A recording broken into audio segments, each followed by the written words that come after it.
Hi friends, today we are starting a new video on the public awareness series in dentistry. I am Dr. Andu Vijayan.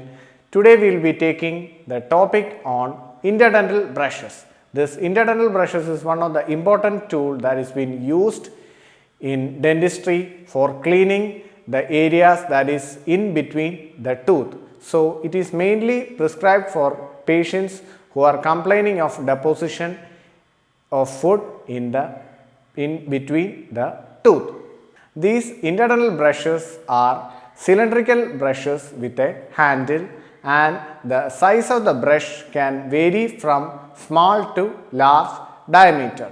These interdental brushes can reduce plaque accumulation and can reduce the incidence of gum disease, that is the gingival disease and the periodontal disease, and this is safer than the normal toothpicks that are being available, as the toothpicks can cause impinging of the gingiva and cause injury to the gingiva.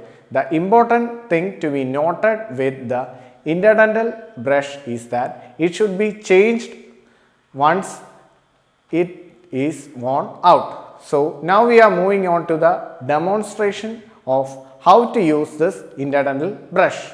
This is the model of the interdental brush. Now we can see how to use the interdental brush in between the tooth.